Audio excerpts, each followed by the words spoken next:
We talked about virtue is to the soul as justice is to the state. You reap what you sow. For every action there's an equal and opposite reaction. In the final analysis, you are being weighed in the balance each moment of each day against the feather of Mayat, or truth. The issue will be, will you be found wanting? So of course I go to the first thing, go to the stars and look at the related words. So for justice, one was in the category of dueness, D-U-E-N-E-S-S. What is due? So we talked about equality, honesty, judgment, judiciary, legality, virtue. Remember I was talking about, as we look at the other 10 virtues, you'd always see the actual quality of virtue as a part of that in terms of how they all link together.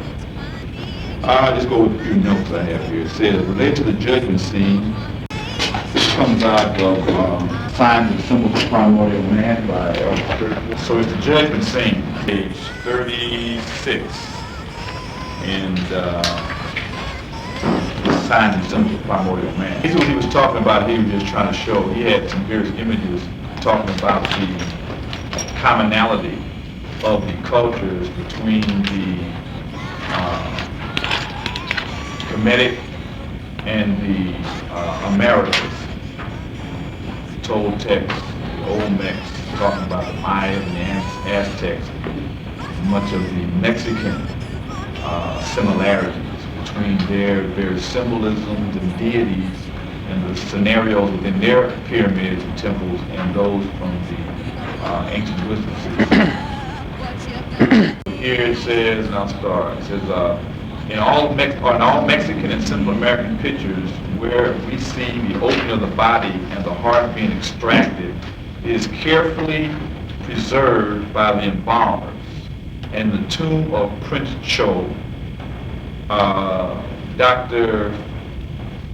Colombian, P-L-O-N-G-E-O-N, found the heart carefully preserved by itself in a vase in the tomb beside the body, with beautifully wrought jade knives. With the ancient Egyptians, the heart was also carefully removed and separated from the other internal parts, and was encased in special alabaster, limestone, or other kinds of vases and placed with the mummy in its grave. In the earliest times, they regarded the heart as the seat of feelings, and spoke of the heart as rejoicing, as mourning, or weeping. Plutarch informs us that the other parts were thrown into the river, so the rest of the body might remain pure. But very little definite knowledge has been yet found in the text on this subject, yet the heart must have been preserved in all cases because of its importance in the hall of judgment. It was the heart that was put into the scales against the Mayat, and as soon as the scales turned in his favor, then the god Thoth commanded that his heart should be restored to him and to be set again in its place. His Ba is shown hovering over, waiting for the final judgment to be reunited. This is quite significant proof to show that the heart was not thrown away with the other internal organs, and to account for its preservation. It says, look at the judgment scene in the papyrus, and that's what you have. You have a copy of the judgment scene. Again, keep the key words, because I'm going to hand out some more information, and you'll see certain key ideas that keep coming up that again gives you insights into the main point. So here in this you have the 22, 2, 4, 6, 8, 10, 12, 14, I think it's 24 judges, company of the gods. You have Ani and his wife, Thlu, entering the hall of judgment. You have Remenet and Meskenet, the goddesses of birth. They're looking on or attending to the left side of the scale where the heart is placed. You have Ani's soul, Ani's, what is that? Embryo, And mine is kind of fuzzy. And Ani's destiny. Then you have Anubis testing the tongue of the balance. So tongue, again, you got a key word here because you have heart and tongue as being two key players. And in the Memphite theology, of course, the heart and tongue comes out of Ptah. The Ptah comes out of the noon, and it's the heart and tongue of the noon.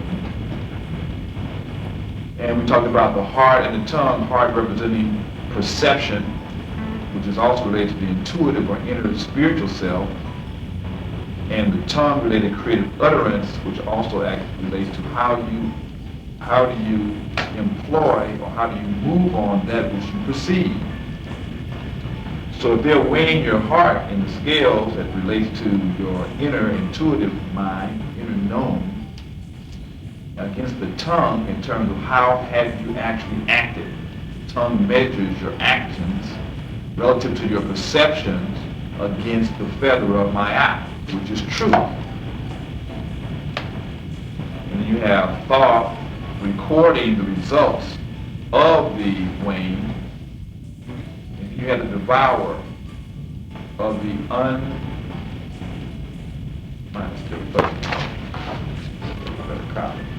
characteristic.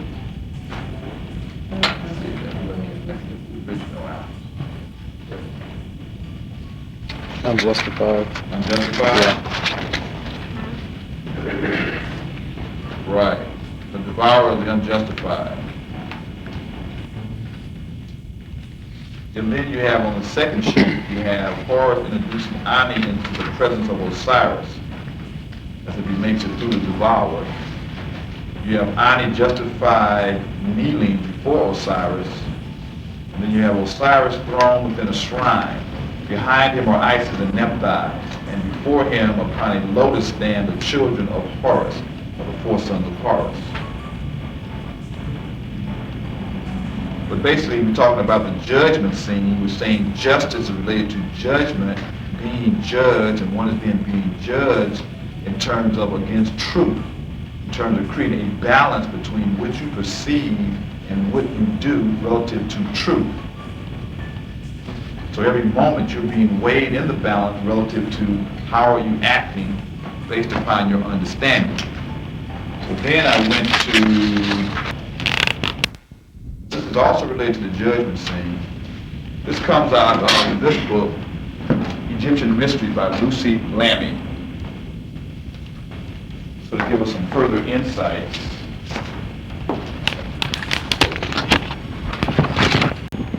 Page 92, talking about death and metamorphosis.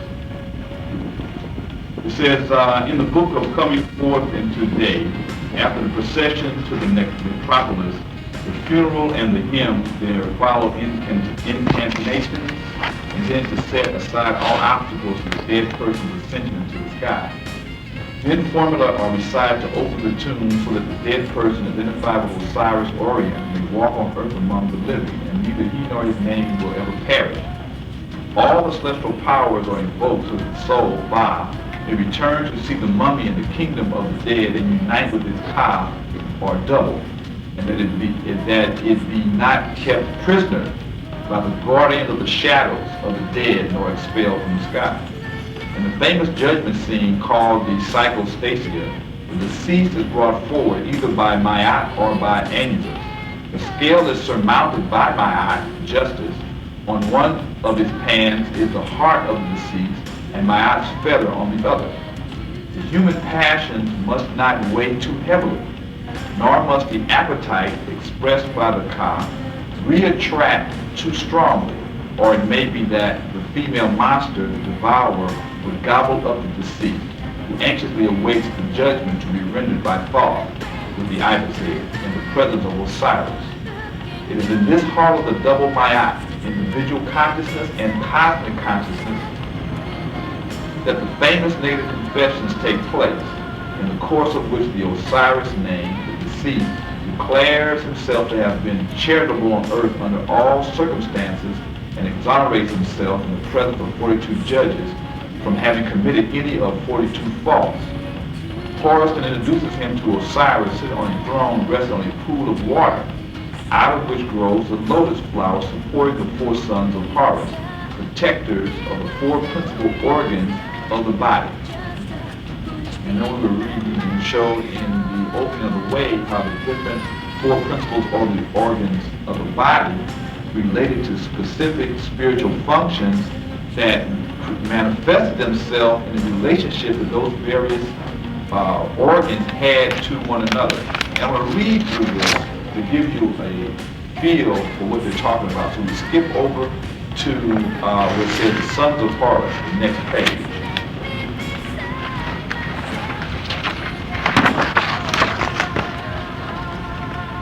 One of the things they talk about in terms of the ancient wisdom, that ancient wisdom was really, and the ancient priests and philosophers were actually natural scientists, which means through their intense and detailed observation of nature, they became aware of and was revealed to them how the universe and spirit operates. And because, again, remember Ptah, which is actually the soul of the noon, out of which all things came, is also in all things. So the nature of the universe is within all creations. So thusly, by studying any part of creation, one can gain an understanding of the whole, because the whole is reflected in the parts. Just like your whole body is reflected in your cells. They can take your cells and duplicate your whole body, because that basic imprint is throughout the whole system. It would have to be true, otherwise how could each cell know its position within the whole if it didn't have a pattern of the whole in it to make it sit and be where it's supposed to be. It's interesting because there's a book, let me see if I can make it. It's not Energy, Matter, and Form. It's another book on, oh man, I don't think it's vibratory, I think it may be vibrational medicine. But anyway, what it talks about is how they were doing a study of animals that could regenerate their organs, like amoebas and salamanders, that when a limb is chopped off, they actually can regenerate a limb. And they were saying, well, then if these animals can regenerate a limb, how come humans can't regenerate limbs? So they started experimenting around in terms of trying to understand what process went on to actually allow for that limb to regenerate itself. And so they started doing different things of inhibiting growth at certain periods of time to see when did the pattern actually express itself. But what they came up with, what they actually started to find out is that there is a number of other communication systems in the body that are not just our cerebral spinal and our nervous system. That there's an electromagnetic field, it's like your etheric body, that is an outline or a blueprint of your body, to where actually when a limb is severed, the etheric pattern of that limb still exists. And that as the cells start to grow, they start to fill out the pattern that already exists there anyway. You just can't see it because, it's invisible to the naked eye per se. And so, anyway, what got me into that was just talking about how then they could then, take apart and then regenerate other organs. But the other thing it was talking about, they were trying to understand what means of communication was occurring to those cells that allowed them to mutate to where they then created an arm cell, because the basic cell was neutral.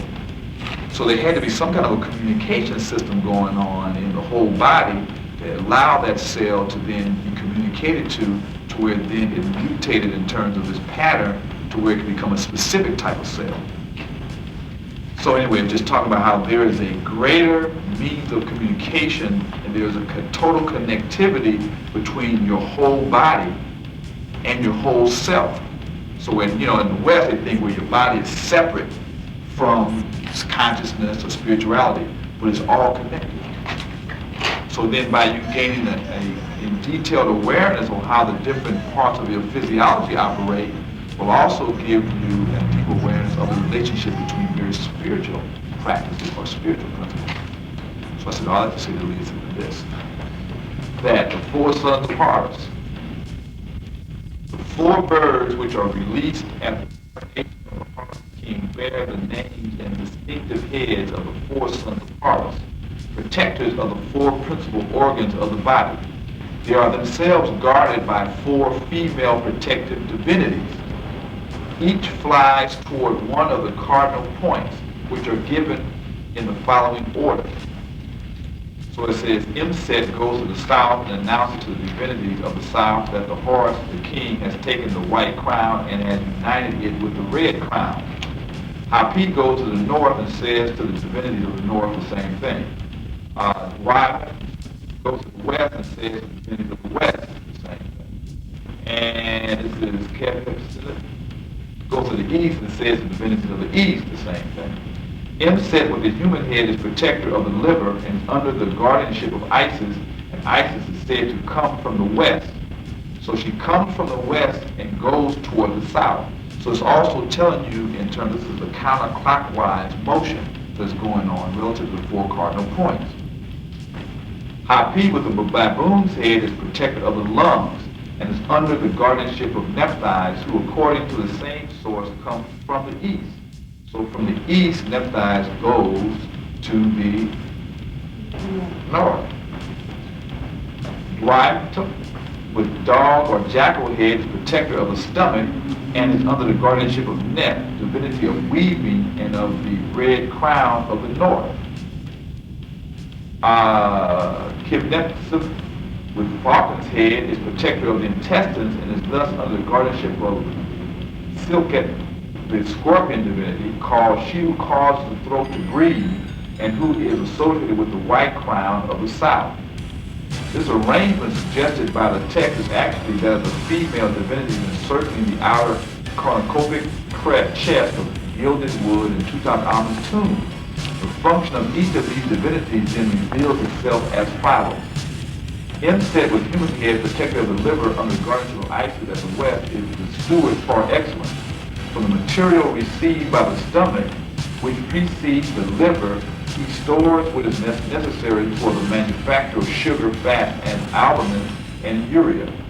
He thriftily sets aside the iron from the used red corpuscles to be reutilized at a given time, and he transforms their hemoglobin into the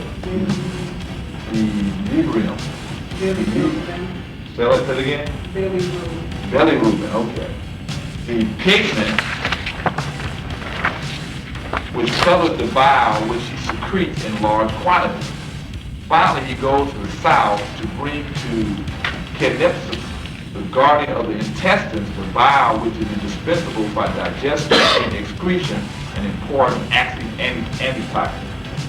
So basically, okay, we can finish this, but what you start seeing is the profound insight that the ancient Kemetic priest had of the physiology and anatomy of the human body. And so when they said, man, know thyself, they were not only talking about intellectually, they were also talking about physiologically what was going on. If you understand how your system operates, and then there's an equivalent, every physical equivalent has a spiritual equivalent. If you then understand the spiritual equivalence to the physical world, then you also can then start to understand the spiritual world and the various relationships of these principles that operate in the physical world and have also the expression of physical. So again, and also the importance of understanding diet and nutrition and how critical role it plays because it's a biochemical, it's chemistry. And chemistry, I was talking about how chemistry is one of the primary dimensions. So I was reading Finding of the Third Eye, and she was talking about the sevenfold constitution of humans. And they were talking about how the physical and etheric body, which is the physical body, made of the physical and etheric body, that the physical body is basically chemistry. And so that understanding the chemical relationship, the interaction between the chemical processes, is critical to understand the nature of the physical world. But yet, we don't want to study chemistry. That's one of the reasons why we have a major problem of understanding preventative medicine. mental health and understand the consequences of various actions. That's why we're not very ecologically motivated, because we really don't understand the significance of toxic substances and the impact it has on the anatomy and physiology of the body, and how that it affects our impact to us in terms of how we act and think and how we are. Because we are miseducated and uneducated, and if you look at what last week's time, when they had the scores from the state of California, it was criminal. It was criminal. In terms of, you have people in 1-digit percentiles, 7s and 6s, I don't know, might even be some 2s and 3s in there. Criminal. I mean, how can you expect people that lack fundamental understanding to be able to actually then deal and develop society and civilization? It's criminal. Literally, I mean, just, you know, people just pass that stuff by and say, oh, and you're talking about all of the schools within the black and colored communities probably were under 30 percentile, and probably to go to average it, probably like 20-something. But then you go out to Beverly Hills, Pacific Palisades, and all that, you're in the 70s and the 80s. So this is our future. And so then you start talking about trying to get people to understand certain ideas without the fundamental basics of basic reading, writing, and then basic science. No, it won't be any in-depth comprehension of significance of these things. Anyway, so then it talks about can Bet, I know I'm not pronouncing this right, with the falcon head, besides then over the production of the white, what's that? Chyle in the intestines, under the guardianship of the scorpion, Silken of the south. Much could be said of the insect which devours her mate after the nuptial consummation, for which, because of her maternal vigilance, is sometimes assimilated to Isis. Her children are born in a thin membrane, and when their mother liberates them, they cling onto her back, where they develop by tripling in volume without taking in any food other than by osmosis. A great part of the white chyle produced in the small intestines also circulates by osmosis. Furthermore, the intestines' function of separating the assimilable elements from the waste products requires a great sensitivity involving the development of an entire defensive reflex system, sympathetic and cerebrospinal. The scorpion's venom attacks precisely the nervous system, a remarkable instance of symbolic analogy.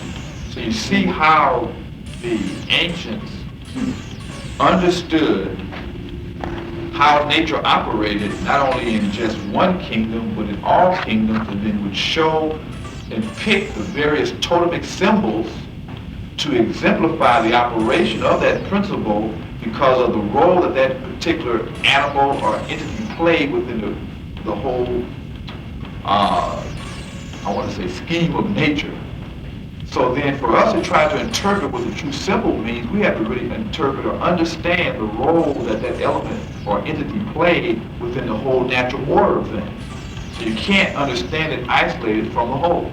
So they talk about crocodiles or foxes, you really have to understand what were the characteristics, the lifestyles, and the actions of each of those animals to really understand the principle that they represent. But the profoundness of the understanding, because what starts to happen is as you start to look at all things around you, life becomes a unity, because you can see how everything is united and is playing a specific role within the whole order of everything. I mean, how your mind would start to be is probably almost incomprehensible to most of us living in this present day. And while we look at, first of all, the world is so created off of just external factors. Things are created just for the external use. and not created based upon their spiritual or esoteric connection to the universe. Where in traditional African societies, if you had a physical use for a thing, that thing also had a spiritual relationship to the whole order of the community and the village itself. Again, I just wanted the profoundness upon which how we existed in terms of how we were created and being, which then constantly reinforced our connection to the invisible or to the spiritual world. So all the little faces, all the little emblems on houses or doors or material and the shells and beads, all that stuff meant specifically something. And so that was a form of communication. So they say that we didn't write. We wrote, we just didn't write in the Western form. That was a form of communication. We were documenting and writing down and spelling out information and knowledge. But we totally lost the significance of what these things meant. But then if you had a significance, I mean, when you wore clothes, you were constantly communicating. The way you wrapped your hair or markings on your face or on your body, the colors you wore, everything was constantly communicating to the total community. Where now people it's just abstract, although there's metaphysical significance in what people wear, but it's not a coherent whole. So anyway, back to, and then also just showing you the profound understanding that they had in terms of anatomy, physiology, and biology. You're talking about 5,000, 10,000 years. But again, the key thing that you should always try to remember when we start talking about this is that the ancients, especially the priesthood, cultivated and maintained their parapsychological capacity. So the people they had, they could actually have people who go in and physically, they could just look at you and they could see the circulation and the various energy patterns and how the different, stuff was working. And they started to view things in different dimensions. They said the fourth dimension is the relationship between whole things, which I believe is the astral plane.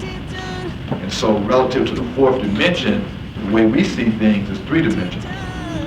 The fourth dimension, things are organized in a different format. And so people who then develop extrasensory perception and clairvoyance, they see the universe in a different light, in terms of different forms and shapes to them than how we see things.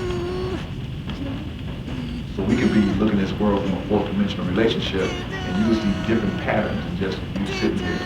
There could actually be common connections between the different entities that are in here. Because all you're in here for a purpose. It's not just by chance that you're here. Because the universe doesn't operate by chance. So everybody in here is in here for a greater purpose than just the individual conscious mind is aware of. So, it says Hapi, with Neptune in the east, protects the lungs. It will be difficult to understand why he is given the head of the baboon, sacred to thought, master of time, if his name did not give us the clue. Ha means to circulate. Since the heart was always left in place in the mummy, the lungs were taken to symbolize the entire system of red blood circulation, whose rhythm, pulsation, and breath were regulated by Hapi. He receives the white lymphatic fluid transported by the vessels gathered in the thoracic canal, then deposited in the left subclavian vein, where it is mixed with the red blood and participates with it in the gas exchange and oxygenation which takes place in the lungs. So then the pharaoh then sitting up there with the white and red crown just did not symbolize the unification of upper and lower Egypt. He also symbolized the unification of two actual physiological and spiritual functions, because the pharaoh represented the one, the divine presence, under which all of these things operate and gives a wholeness. It says, Dwapta, with the head of a dog or jackal, protects the stomach under the guardianship of Net, divinity of the north and of weaving. The dog has the role of transforming what was originally foreign matter into living substance under the influence of particular secretions. The dog is famous for its sense of smell, which recalls the role played by odor in stimulating the secretion of the juices necessary for digestion. Also, the jackal has the particularity of eating meat in a state of decomposition, and it's he who, by virtue of analogies, is the foreign master of mummification, the sovereign master of mummification, the principal goal of which is to prevent decomposition. The quartzite sarcophagus has these same divinities grouped differently, this time by pairs, Isis and Nephthys at the head, Neth and Silket at the feet. In this arrangement, the opposing orientations and the complementary functions are paired. At the north, the stomach receives from the exterior and digests under the guardianship of Neth. At the south, intestines digest and rejects to the exterior under the guardianship of Silket. At the east, in the lungs, the hemoglobin red is Arabic with Nephthys. At the west, in the liver, what is it again? Bilirubin. Green is anaerobic with Isis. So again, they keep going on. And basically what I was just trying to show is it talked about in the judgment scene when it went to, once you pass through and proved worthy in terms of how your heart was balanced with truth, you then went into the presence of Osiris, which is the divinity of so-called the underworld. But the underworld is the world, or the inner world, the world of unconscious. So then only by you living in truth will you actually be able to go and come face to face with the divinity that lies within. And so truth or justice is really related to living a life of virtue. And that one can then come face to face with their own divine self within the underworld of your own unconscious mind. And in that awareness, also then one part of that awareness is also because the four sons of Horus, or the four cardinal points upon which the universe stands, is really the relationship in terms of how the biochemical processes actually occur in your system. There's a book called The Zodiac and the Cell Salts of Life, where he talks about the biochemical cell salts, the 12 biochemical cell salts. For every sign you have a particular cell or mineral salt, and each sign is particular to a particular mineral salt, and those who are born at a particular time will then have a propensity to use more of that mineral because of the energy, which then means that they need to replenish that and make sure they get that particular mineral salt. But anyway, that's a whole other lecture, but the point in there he talks about it in terms of the whole issue of being unadulterated, or the issue of becoming pure, is when one contains all the necessary constituents needed to have a completely healthy system, and that one cannot achieve higher or spiritual consciousness, the highest level of spiritual consciousness, until their physical or physiology is actually functioning in harmony of the truth that it needs to be what it really is. And then the lifestyle and the practice of purifying oneself by then eating correctly, meditating, breathing, fresh air, all these things, actually will create the vehicle of the unadulterated self, or the virgin material, which will give birth to those thoughts or ideas that will then develop into higher spiritual consciousness. So I just kind of, again, flash a side note in terms of, one, there's a book, if you really want to get deeper involved in terms of understanding the biochemical, physiological significance of spiritual consciousness, he gets into high detail. Then he also shows how the symbology and the mythology can also be interpreted from a physiological and anatomical perspective, along with a mythological and a spiritual perspective. Again, showing how every physical thing has its spiritual equivalent, and that when you deal with universals, you then also are able to translate things on all the 7 levels, because those principles operate on each of the 7 levels. The metaphysical level, the etheric level, the astral level, the lower mental level, the higher mental level, the intuitive level, and the divine level. The same principle will operate, but express itself in a different way relative to the level upon which it's operating. But underneath the expression will be the same principle operating. That's why the Hierophants and the initiates, once they understood the universal knowledge, could then articulate that in any system. Because it's going to be true. Like when we first start off this morning, this evening, we were talking about these other tapes on meditation. Now, all of the different teachers from different schools, they're all talking about the same thing. Because once you deal with universal knowledge, you talk the same language.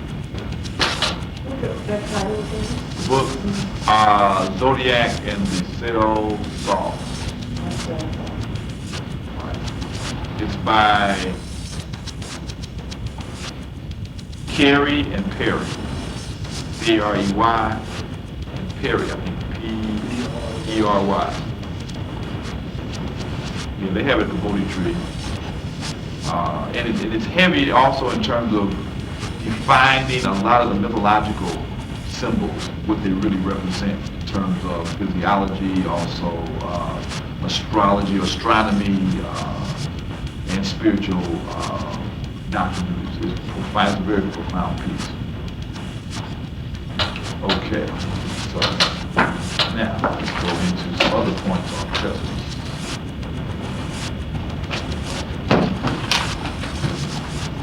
So again, when you talk about the judgment scene, you're also talking about what are you ingesting?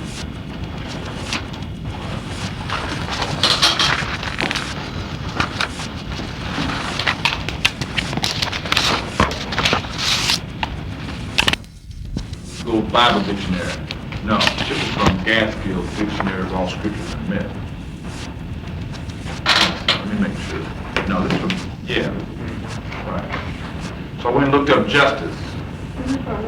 This is from Gaskell's Dictionary of All Scriptures and Myths. Is that still in print? Yeah. Okay. Classical piece. I use that dictionary more than any other one on Mount. So the Bible, page 422, says justice, a symbol of balanced conditions of progress on different planes in relation to karmic law. But he answered and said to one of them, "Friend, I do these no wrong. Didst not thou agree with me for a penny? Take up that which is thine and go thy way. It is my will to give unto this last, even as unto thee. It is not lawful for me to do what I will with my own. Is it not lawful for me to do what I will with my own? Or is thine eye evil because I am good? So the last shall be first and the first last." Matthew 20:13-6. The higher self disciplines the qualities and chides their rebellious murmurings, and points out that no injustice has been done, saying that as qualities have sown, so shall they reap. It is the will of the Logos that perfect fairness shall be meted out. He lives in all, and all is but his own. He asked if there be imperfection in the lower nature, and whether, if so, it is not an imperfect mirror or reflection of his divine nature. For it is necessary that the first, in order of evolution of qualities, become last in progression, whilst the last take the chiefest place. The first that are evolved are full of the desired nature, while the last are more advanced and are reincarnated later in the cycle. The necessary replies or returns which a man's surroundings make to what he is or does. The necessary replies or returns which a man's surroundings make to what he is or does. With that measure ye met, it shall be measured to you again. It is a law of vast extent and wonderful exactness. The world is far more orderly than we believe. A deeper and a truer justice runs through it than we imagine. We all go about calling ourselves victims, discoursing on the cruel world, and wondering that it should treat us so. when really we are only meeting the rebound of our own lives. What we have been to things about us has made it necessary that they should be this to us. As we have given ourselves to them, so they have given themselves to us. This is the law I want to trace with you, only begging you to keep your minds clear of any materialism which would think that in mere earth itself resides this power of just and discriminating reply.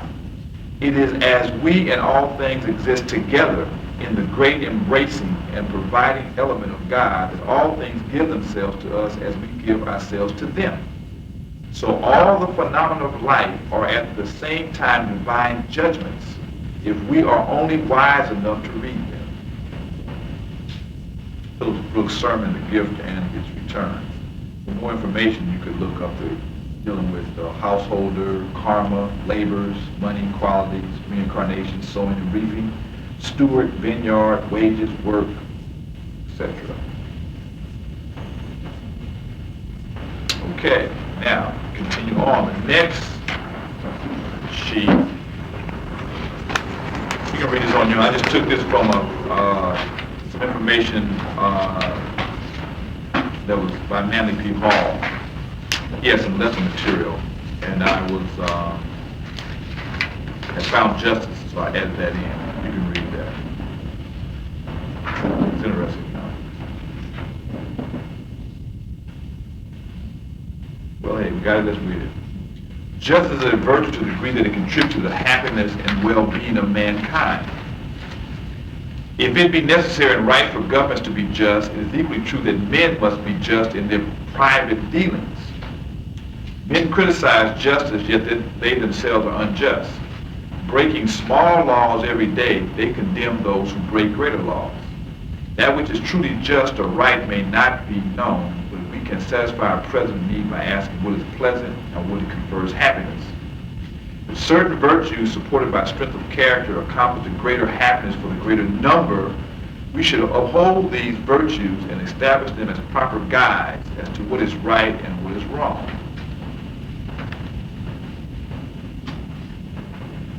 What is it saying? What is that there is saying? What is it saying? If you know better, right? But if you follow off on what we just got through reading also, is you're going to reap what you sow.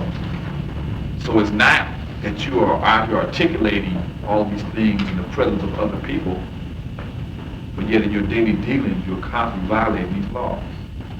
It's because every moment you're being weighed in the balance.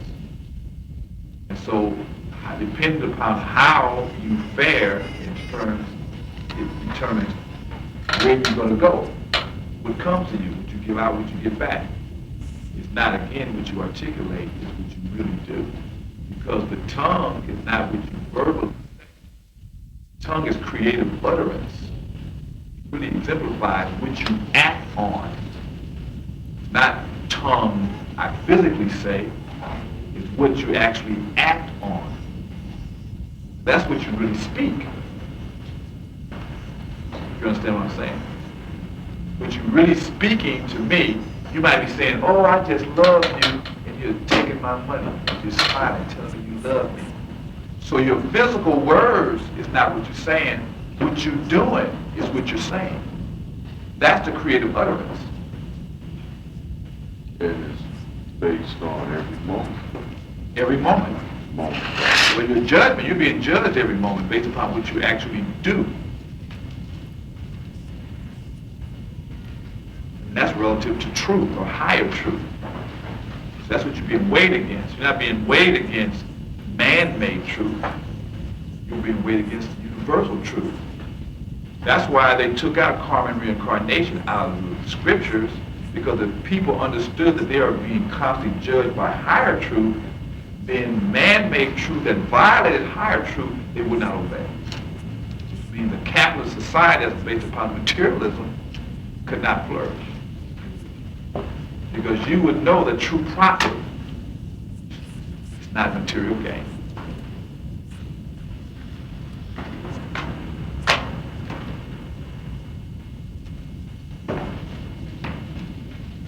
Because the real is the unseen, and the unreal is the seen.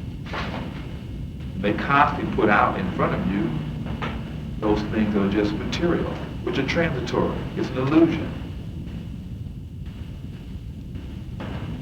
That's why they are really going to perpetuate educational levels, because it keeps people ignorant, and people cannot critically think and look between the lines of what's really going on. You give people these books, they ain't going to understand this stuff. They can't even read it. And won't have a desire to read it because it's too much of a struggle. So they're going to go to something that's simple. I have two mentees. And so basically I'm giving a little miniature, I'm telling all of you, I'm going to share with you what I know. So we sat today, we were talking about cycles, age groups, I'm doing a little apprentice, fellow craft, just how it relates to them as opposed to trying to get too metaphysical about it, right? Just trying to show them that the first 28 years is fellow craft, the second 28 years is the first 20 years inner apprentice, fellow craft, master mason. I did this chart, it really came out real good. Anyway, I'm not going to get at it right now. But the point was, we were talking about, when I went into that, I started visualizing that. But we were talking about, the news. I was saying, look at what they have on the news, on TV, and read the paper. Look at look at the difference about what's really going on in the world, and then that's only one level, because there's a whole other level that they ain't telling you in the paper. But even just, if you look at the stuff that's happening in Bosnia, or Rwanda, and Palestine, Israel, Russia, and all the stuff that's going on. What's happening in the business section in terms of trying to take over Chrysler? They're talking about $27 billion, and people worth $5.2 billion. How's somebody worth $5.2 billion is trying to take something over 70 years old? We were talking about the nature of capitalism and how they were saying, like, what's happening with the future? I mean, what's the future hold? These young people are really concerned about the future. But it don't look like things. Yeah, it looks real crazy. So I had to get into cycles, trying to tell them about cycles of time and how things are going. We have cycles, and how young people don't even think about where they are within a cycle of growth.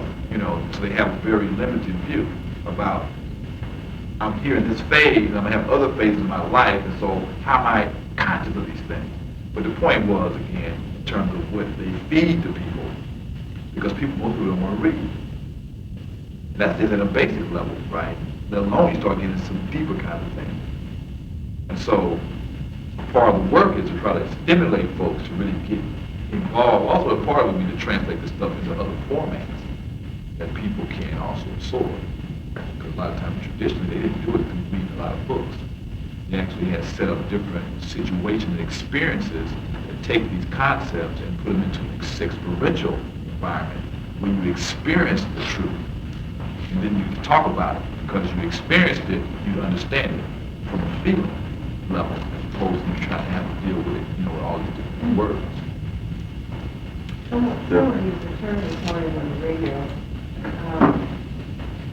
television, tell your vision. So they're telling your vision of what they want people to see. Right. So we turn to the next sheet.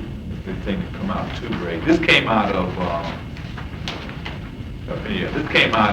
called philosophy. Talk about the acceptance of absolute justice, karma, or group spirit.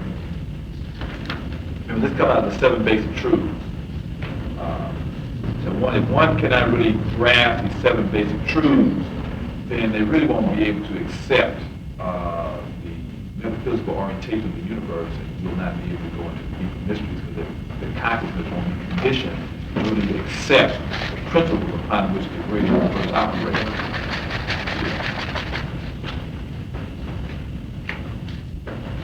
So it says 6 of the basic truths and lesser mysteries as an affirmation of karma. It's fundamentally Oriental idea in dramatizing the relativity, irrevocable consequence of personal act or attitude. So it says, this karma dramatizes the relatively irrevocable consequences of personal act or attitude, places an important emphasis on one, the potentials of control and destiny, and two, the complementary recognition of an inherent individual competency. So what it's saying here is that you can control your destiny, because if what you are receiving is based upon what you put out, if you don't like what you're receiving, then put out something different. If you sit there just complaining about what's coming to you, you're just reinforcing the same thing, but you're just going to get more of it. So this also then means that you have an inherent individual competency to be able to control your destiny. Because if karma is real, and you get what you give, you reap what you sow, that then means that you can control your destiny based upon what you sow. But again, these are fundamental kind of principles that do not govern the way people act. You listen to a profound thing I was listening on the radio, like I think it was Radio Vision, that, they have the street science or street scene, and they would, young people calling in, they were talking about, this ain't but one life, you got one life to live, so I'm gonna get mine, blah, blah, blah, blah. They all turned around, but that becomes the foundation for the justification of their actions, because that's their philosophy.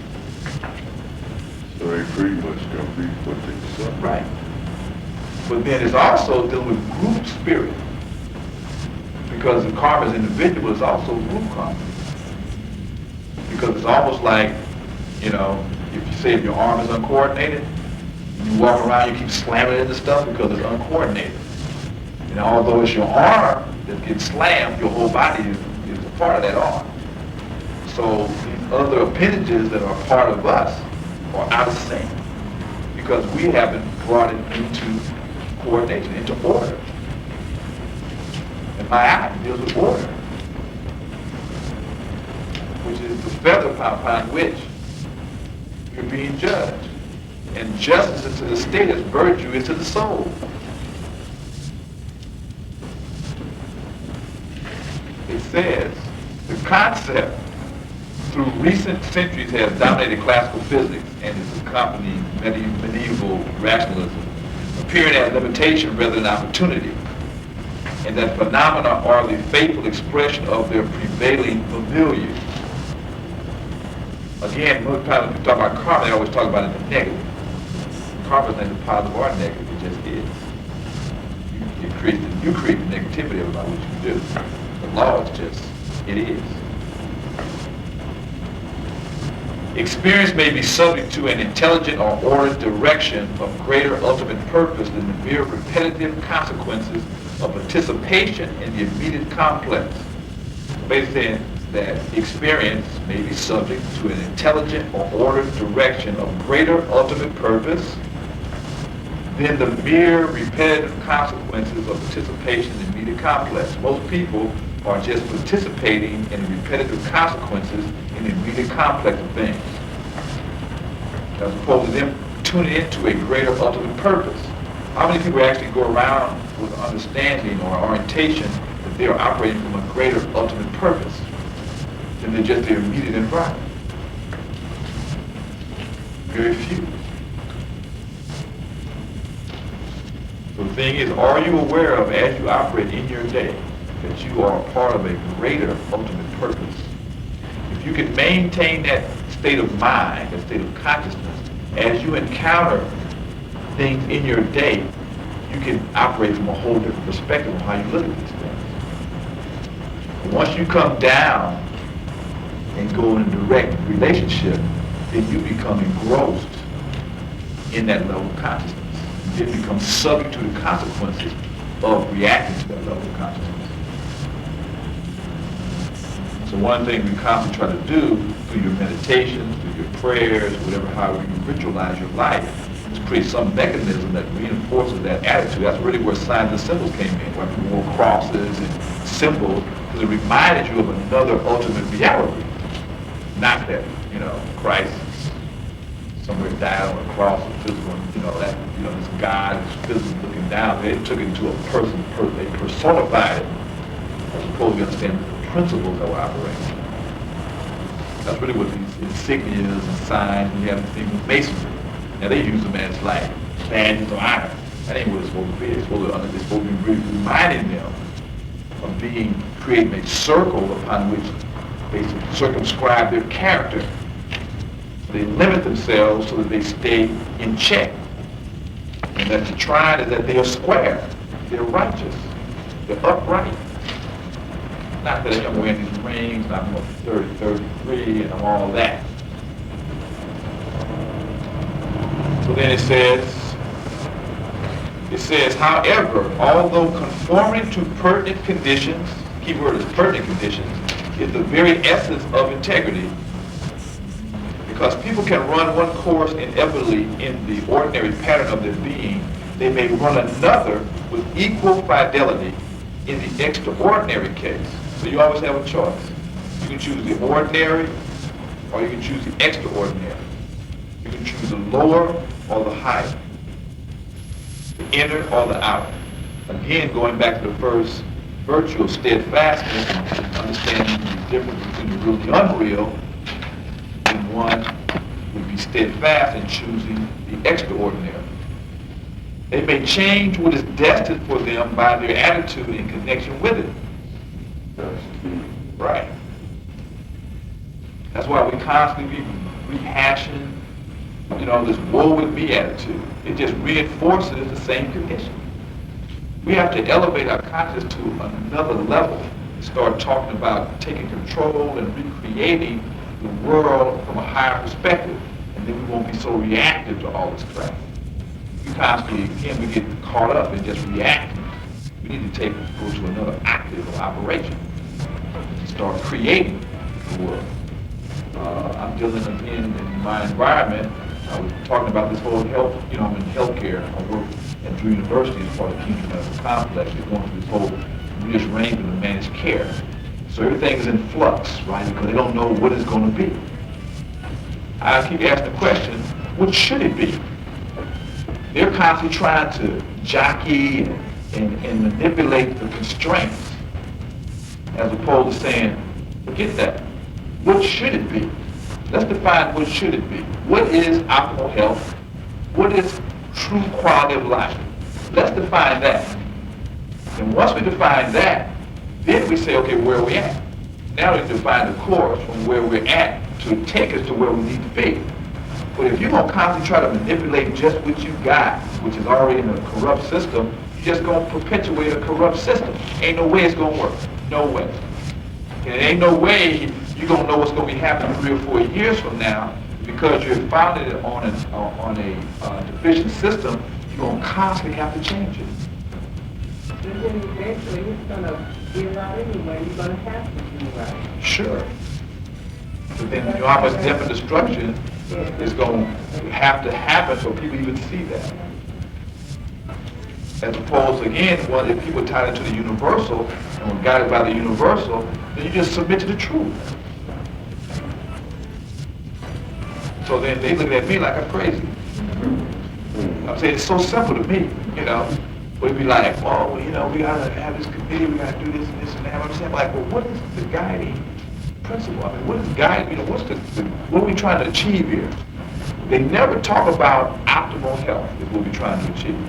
We're trying to create this system, of managed care. But see, managed care for what? What are you trying to care? What are you caring for? Well, you're really trying to care to keep them jobs and what they're working on, as opposed to really trying to say you're trying to create healthy people. Well, then to create healthy people, you got to deal with employment, you got to deal with education, you got to deal with the media, you got to deal with the whole 9 yards, right? Physician, we talking about clinic. Their whole thing is based on greed. Yeah, it's also based upon their attitude and identity. They've defined a doctor as just being this professional class that's within these boundaries. They haven't defined a doctor from the issue of healing and health. Because the healing and health would define whatever you had to do. Which means that wherever you had to go, whatever you had to do to create health, you would not be limited by your job description. which means that you have to be involved in politics. You have to be involved in economic development. You have to be involved in education. So now you're talking about a whole person. Right. To my Whole person concept. Right. And that's only until they get there, they will never solve the problem. The thing is, the masses of people are going to be like a ping pong ball, just getting beat around as they, try this and try that, try this and try that. So anyway, back to,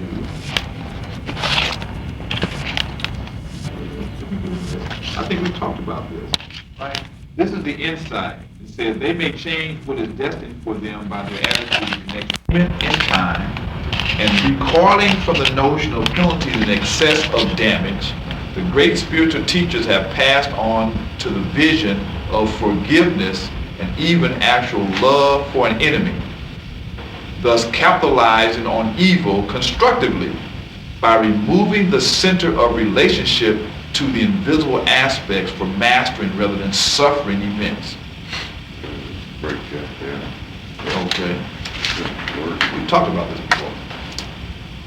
So it says anyway, it says, building upon the reflex impulse to equate injury with payment in kind.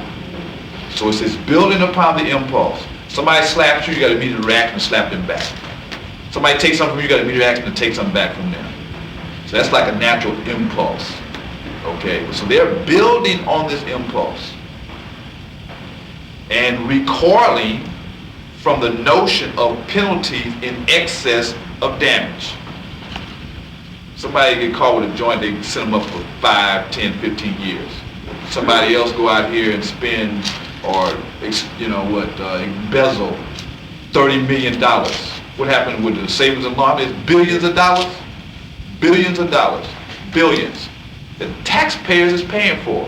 If they turn it back around and talk about they want to cut Medicare, Medicaid, and all that kind of stuff. Yet these people here living in resorts still got property doing all this. Tied and connected to all the so-called leaders that's talking about moral majority and ethical to bring back values. So as it says, recoiling from the notion of penalties and excess of damage, the great spiritual teachers have passed on, they have moved to another level, to the vision of forgiveness and even actual love for an enemy. Thus they're capitalizing on evil constructively by removing the center of relationship to the invisible aspects for mastering rather than suffering events. This is all connected to karma and absolute justice.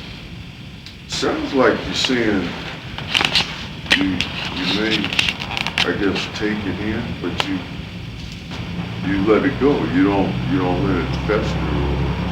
Right. You capitalize on evil because everything is energy. So somebody comes at you with a lot of negative energy. There will be a natural response for you to give them some negative energy back. But then if you understand the greater purpose of the universe, whatever you get out is what you receive. So even though this environment stimulated this negative experience, you then can respond negatively.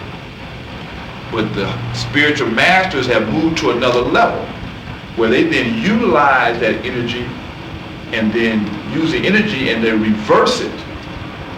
And by reversing it, they create a positive from a negative. It actually intensifies itself because the natural tendency would be to give back negativity. So then to give back positive, when it's a natural tendency to give negative, takes more energy, which means that you actually will capitalize and get more returns for being positive in negative situations. If you understand what I'm saying. That doesn't say walking around and let people do negative things to you.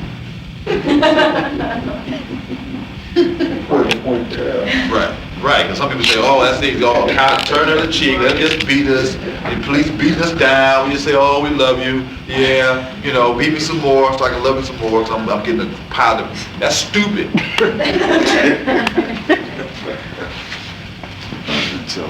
Right. So then, because the other level is, as you raise your level of consciousness and understand how people operate, You then are supposed to utilize that knowledge to create balance and balance them out. So the issue is then what needs to happen to balance out this negativity, but not out of hate, out of love, because you understand that they're just other living organisms that have become perverted or mutated or out of balance.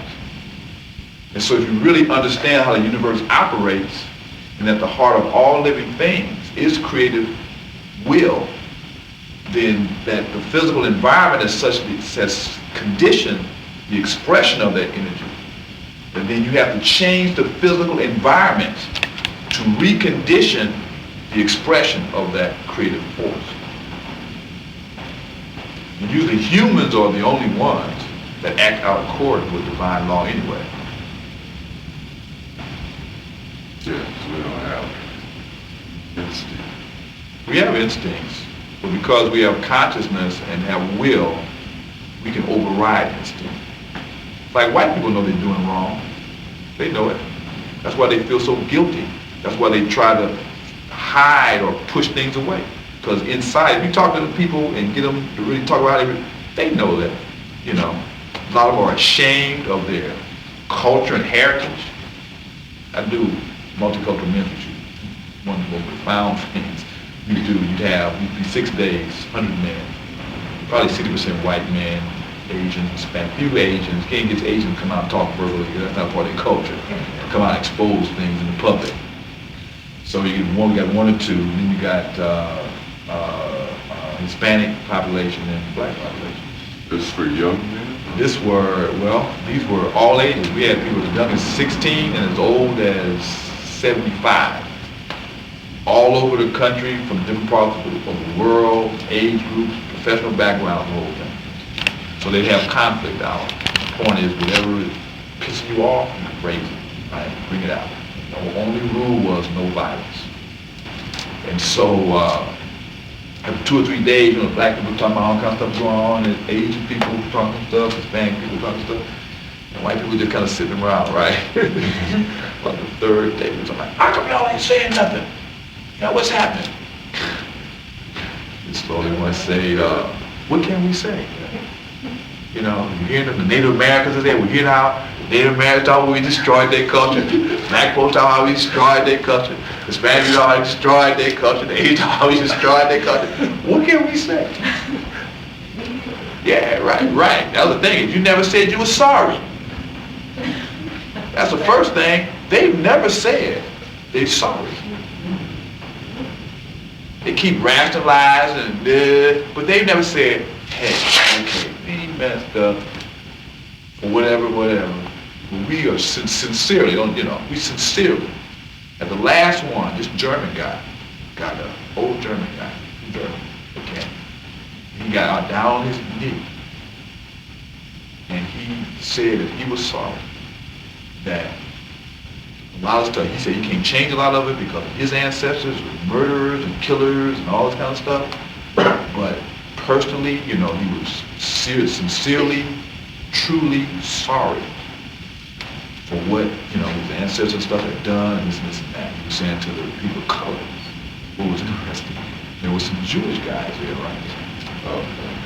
So they got a little cadre together. And they would say, we're offended because nobody's talking about us, blah, blah, blah, blah, blah. And so we say, okay, all that's cool, but then what are you guys doing right now in Palestine? Sure. What are y'all going to do about that? Type, and this guy was wearing this Indian baseball cap too. And one of the brothers said like, what's up with that? As they was talking, so the point I'm on is just sharing how the point was is that underneath a lot of that is denial because of the level of shame that they feel because of what they really, when they look all around and see what's happening, why they hate multiculturalism, because it constantly reminds them that everywhere they went, you destroy. John Henry Clark said, wherever they went, they left things worse than when they came. Because when people of color went somewhere, they left things better than when they came. And so that's a part of when you just tell the truth, they think you're militant. You're just speaking the truth. But to them, you think you're attacking them. Anyway, so, got off on a tangent. Right. Well, justice is yet to be served because they're still perpetuating the same acts. That's why, United States is in line for some major stuff. Because, for so many years, we've been taking it to everybody. And it's going to have to come back. And if we sitting up here writing the law, participating in it, we going to taste it too. Chicken's gonna come home. That's right. It's already starting to happen. But it's going to intensify until it creates a balance. So what would you say the neutral ground? Neutral ground, since it's like, I guess, around Armageddon when all this foolishness taking place. What would you say the neutral ground would be? Neutral ground is to unite yourself with the universal. And so, because even within the chaos, there's going to be, right, for those who are operators in that perspective. Because the spirit will take you where you're supposed to be, and you'll play a role in helping to create the transformation out of all that negativity. Because as we were talking about in Memphite theology, before creation, there's chaos. Chaos is the condition for creation.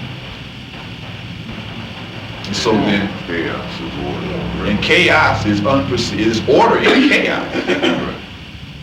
The only thing that creates chaos is people that have lost sight of the order because they've maintained stagnant. Because everything is a time-space pattern. And so then if you lock yourself into a time-space pattern, as time and space change, and you don't change, then you create an absolute system. You just made me think of something now. Just now? That was the only time? Well, you kind of spoke on it before, and it dealt with, we were talking about the different ages, 2,160 years per age, right? And we're about to move into a different age. So moving into a different age. What exactly, how is that going to impact? Well, not impact, but exactly when should we start looking for? It's already happening. To see these things starting to manifest? It's already happening. My insights is that the mid-1800s, we really saw the critical transformation starting to happen relative to the age of Aquarius. The age of Aquarius is the age of revolution. Uranus rules Aquarius, which is a planet of revolution. And then in actuality, Uranus, its orbit, its axis is at, I don't know if it's 90 or 180 degrees to the normal axis. It's going to turn completely? No, what it does is it brings a shift of energy. It's just all that's symbolical. The planets is not doing it. They just are symbolical references how the universe operates, right? The point I'm saying is if you look at the time period, Uranus is, age of Aquarius is the age of creative genius, innovation, invention, aeronautics, electricity, electronics, intensification of transportation and communication, air travel. It's the age of revolution, radical transformation of society. It's the age of, it deals with the independence of individuals in terms of being more free individuals and thinkers. So look at what started happening around the 1800s. You had these major revolutions in the world. You started having a great explosion in creativity and inventions. You started having the railroads, electricity, and then soon later you started having airplanes and air travel. The amount of creative input that have occurred in the last, 150 years compared to the total history of humanity has just been phenomenal. In terms of radical transformations in civilization and society that's been happening. The age of Aquarius is also the age of the revealing. when that which had been hidden to the masses will start to become revealed. Look at around the mid-1800s and started moving up. You had a lot of mass movements start occurring, bringing the wisdom of the East to the mass to the West. And so if you understand the characteristics of the Aquarian age, you start looking at what's happening now, it's accelerating quicker. The level of creativity and invention is accelerating, where information to change every 50 years, then every 20 years. Now with computers and stuff is every 2 or 4 years, they're going to a whole other level. So then by the turn 2010, the kinds of, we're just on the brink of major creative explosion that's going to happen. Especially when these young people start getting into this technology and this, the kinds of things that the future holds, we can't even perceive. Yeah, all that kind of stuff. And stuff they ain't even thought of. So you say around 2010? Well, it's happening now. If you go look at these laboratories and what they're experimenting around with now, that's what's going to be happening in the mass market in the next 5 to 10 years. It usually goes, you go, they say, the research centers are experimenting around with stuff that's going to be commonplace in the next 5, 10 years. So what happens, the masses are always concentrating on what is the popular product that's out now. But the future is already being produced in the present by what they're already experimenting and working with. Well, see, there are certain groups of people right now, they got these think tanks all over the place. They're spending billions and billions of dollars into this genome projects and all this stuff. And they, from the information I received, they plan on reducing certain groups of people as a whole on a global level. So that was the basis of what I was. But now you know about it, and other people know about it. So now the issue is what you gonna do about it. Anything common to man, man can do. So as they're thinking in that way, then the other people, all the other people think in other ways. And so then the thing is what alignment, who's in the proper alignment? Who's in proper balance? With the universe. Right, who's gonna win? Because if I'm swimming with the tide and you're swimming against the tide, who's gonna have an easier swim and swim faster?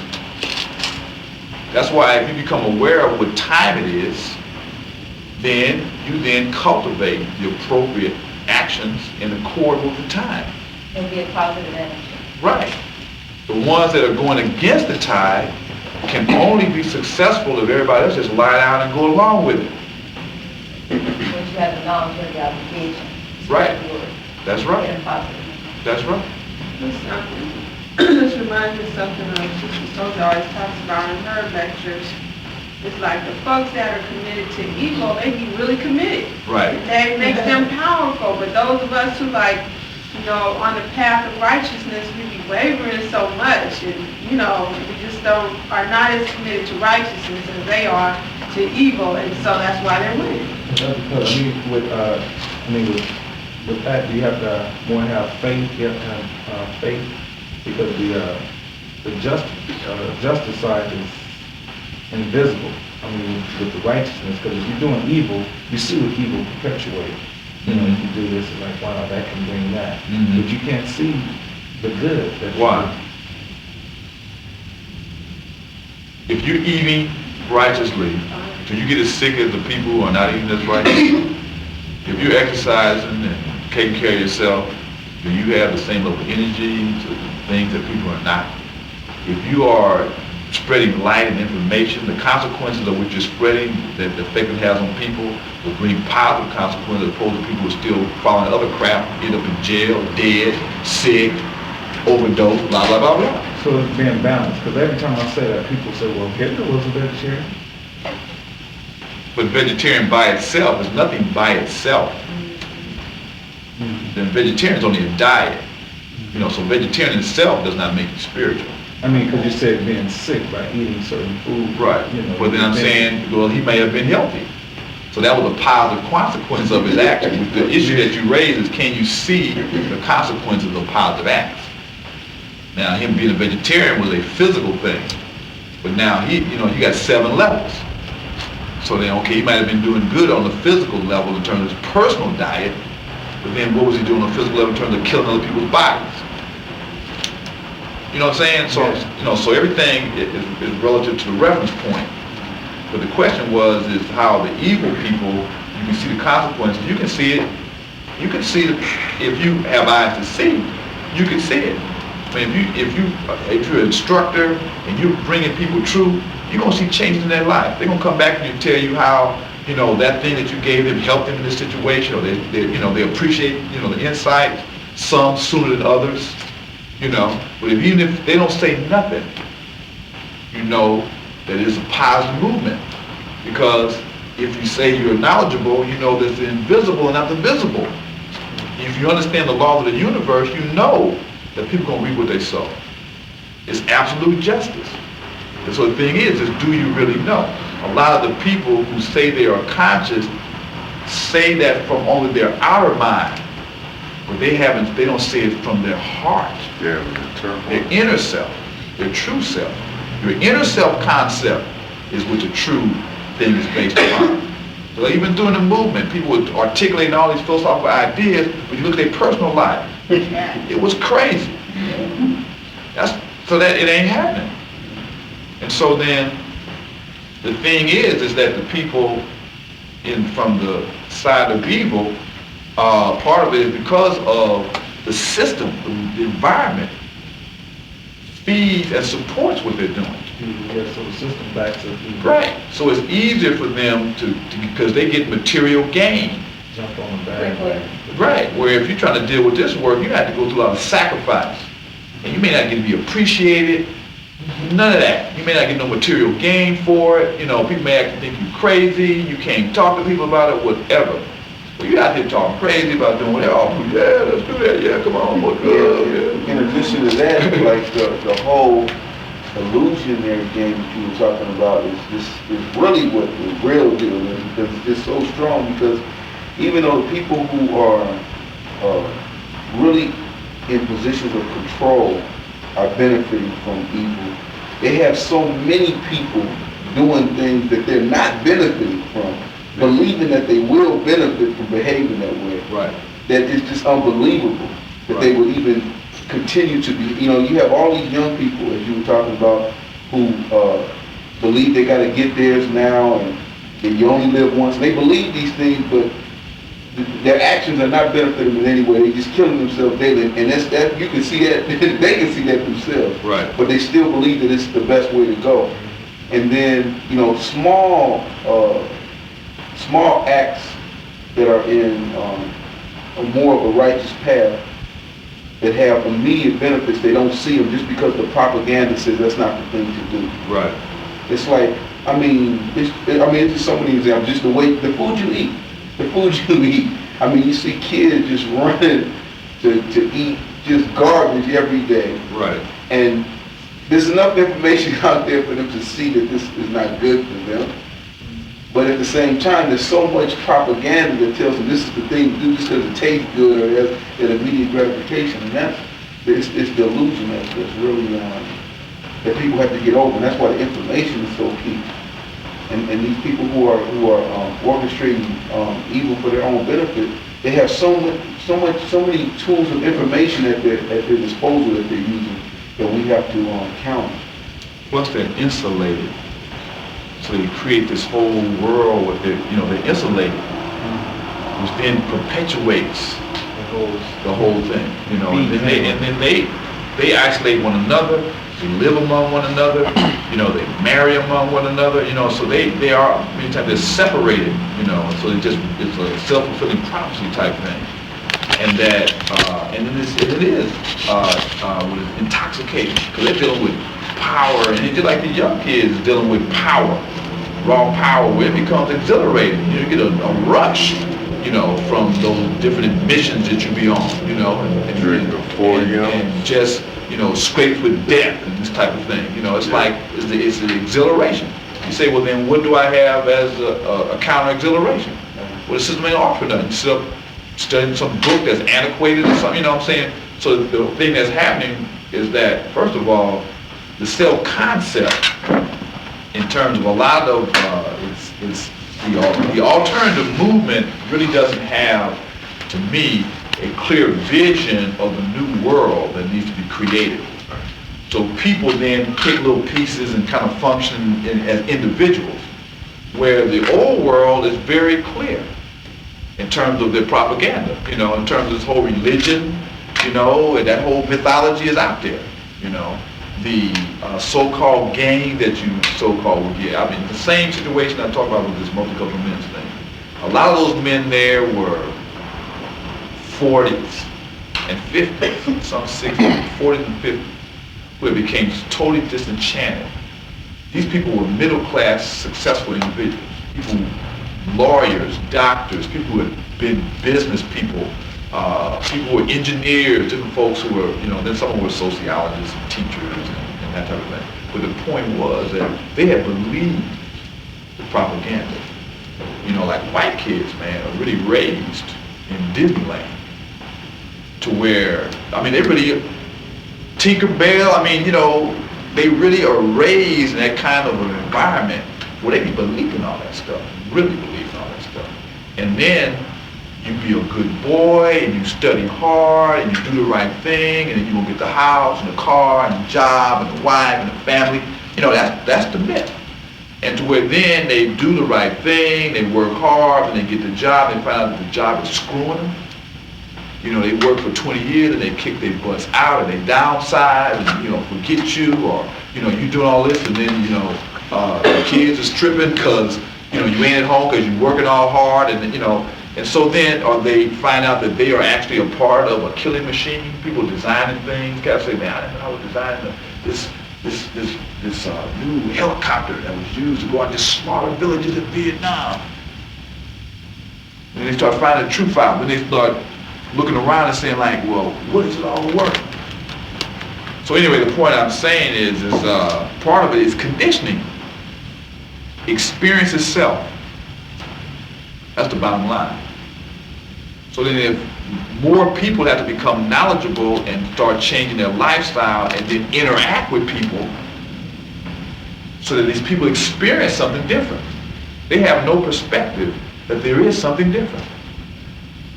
I was talking to these young brothers and I was just saying, sit down, I'm talking about metaphysics, but not too far out there for them so that they'd only blow their mind. I had to tell them the difference between lunar and solar. So then I started talking about, well, the moon reflects the light of the sun. And one brother was like, like, that was a new concept. So just like, wow, I thought it was the moon, But that's basic astronomy. Basic, but can't they, So then you start talking about, those concepts. So then they start like, wow, well, okay, relate to that. So then they start talking about age cycles, 28-year age cycles, and then how you're not really grown till you're 28, and so then what are you supposed to be doing? That's youth. Then you got adult, and then you got senior. Youth is supposed to be an apprentice. That means that you're supposed to be developing skills, whatever your craft gonna be. What is your craft? I'm saying, what's your craft, man? What are you supposed to be training for? They're like, I want to get a job. I said, no, I ain't about to get no job. What's your craft? What do you like to do? What are you good at? So you start thinking, right? You say then, fellow craft, you're supposed to be practicing, making contributions, doing it. Then you become a master. Then you, at that age, which is 56, around 56, when are most of your people, it was from 56 to 84. I say, who's ruling the country? The 56 to 84-year-old group. I say, where's our 56 to 84-year-old group that's conscious, where they at? Then I'm saying how, then if we don't get, when do they start killing people off? At 42 is the midpoint. When do they start killing off the young creative minds? Between 25, and now it's 14. But see, so I start breaking these things, and so when I start breaking them down, you can see patterns. I want to show you something. Patterns.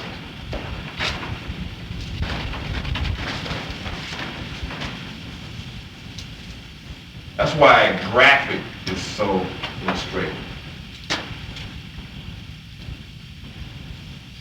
something like this.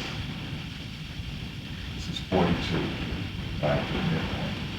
So then you've got 35, 28, 21, 14, 7, 0. This is 49, this is 56, 63, 70, 77, 84. So then you have from 35, 28 here, right? So then from 28 to 56, this is adult. From 0 to 27, 28, this is youth.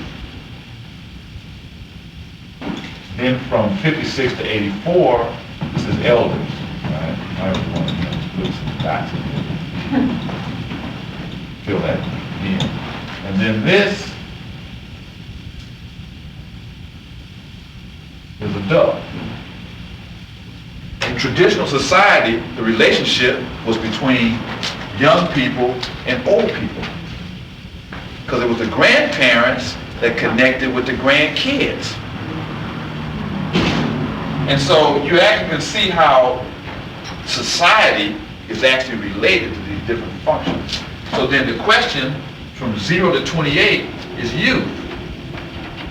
The first thing is dispels the issue that you're so grown at 21. You're still young until you're 28. Now you're a man or a woman at puberty, which is around 12, 14, around here, which is kind of the midpoint of this cycle. So then 28 is really where you get established, you develop school a little bit, you start getting a family, get married, having kids and all that. That's when you start having to start working. But then from 56 to 84, this is where the true leadership in a community comes from.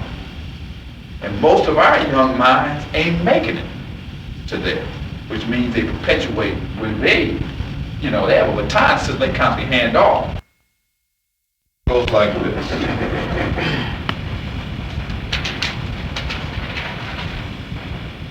You got 3 cycles. And each of these cycles is broken into 4.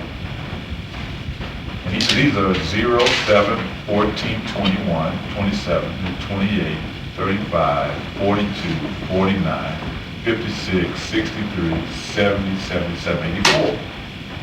So basically, from 14 to 28, they're taking us out.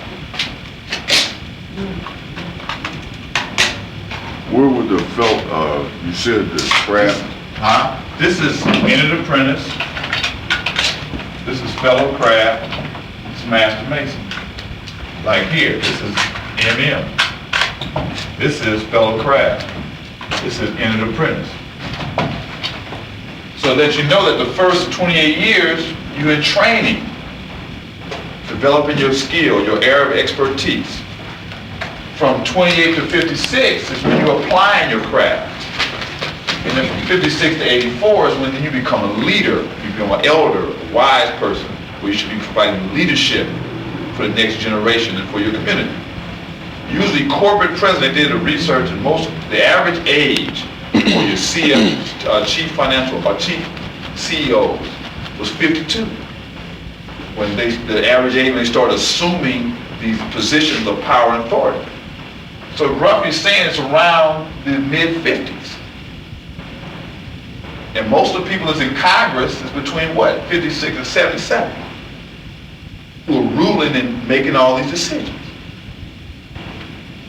So the point I'm saying is we haven't structured a civilization that takes in the whole cycle of living, where we cultivate the appropriate activity at the appropriate times. And this is generic. You go through these cycles consciously or unconsciously. And there's specific things that occur at each one of these cycles, each one of these phases of life. There's specific activities that the human organism, both physical and psychological, have urges for. To where if they're not fulfilled, then it stunts the total growth of the whole organism. Because usually from 0 to 7 is physical body. That means you got to provide the proper nutrients and the proper, physical things that organism needs, so physically it's healthy. From 7 to 14 is ego building. in terms of developing a sense of self and identity. Then from 14 to 21, it's friends and associates. That's why from 14 to 21, the gang thing is so heavy. There's a natural drive to relate and associate with others. The group concept. Then from 21 to 28, then you start dealing with your other associates in terms of how you start really scrutinizing your associates. And then at 28 is when you actually break free. 28 is a major break in terms of you now identifying who you're going to be as an independent entity. Based upon all these experiences and family and culture and all that, if you make it through, you then start saying, okay, now this is how Dadisi's going to do it. Or Bernard's going to do it. Or it's Mosie's way is going to do it. Based upon, yeah, I know mom want me to do, and culture think I want to do, and neighborhood, blah, blah, blah. But now this is the way I'm going to do it. And you start practicing whatever how you define yourself. A lot of people don't make that break. They become so conditioned by their early life that they actually become crystallized. 42 is a midpoint. And also it's a major change, but then what usually happens around midpoint of life? People start divorcing, the midlife crises. Why? Because people see that I better do it now or I ain't gonna have time to do it. The mentality is not conscious. And so then people make a break. They say, well, like, I really want to do what I really want to do. People start going back, getting sports cars, or doing different, quit their corporate job, become a painter, get a little boutique shop or whatever. Because this is what they really want to do. And all the stuff that they've been conditioned to do, they finally want to break free from that stuff because they're saying like, hey, inside, it's like saying, hey, I better go ahead and go for it. Biological clock. Right. So anyway, then there's major, and I can look astrologically or astronomically, there's certain configuration of certain planetary bodies that really correlate with different positions. There's usually major changes that happen. Each of these cycles is broken down to 7 years, and each of those years has a particular influence. But let's get into something else. What's FC meaning? Fellow craft.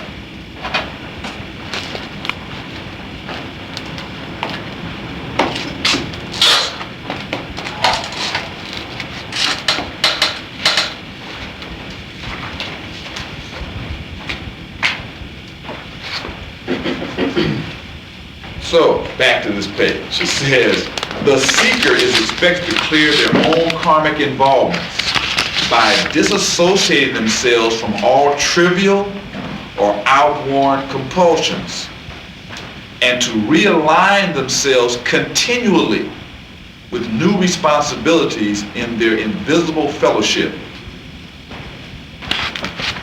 So it says continually realign yourself, which means then you're going to constantly, you're going to be getting out of alignment, so you got to get yourself back on track. And that's a part of the process.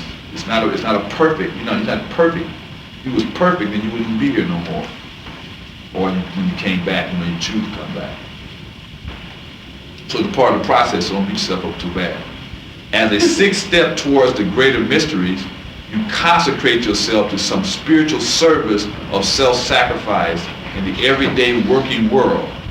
And by your consequent crucifixion in society, you become a true group spirit.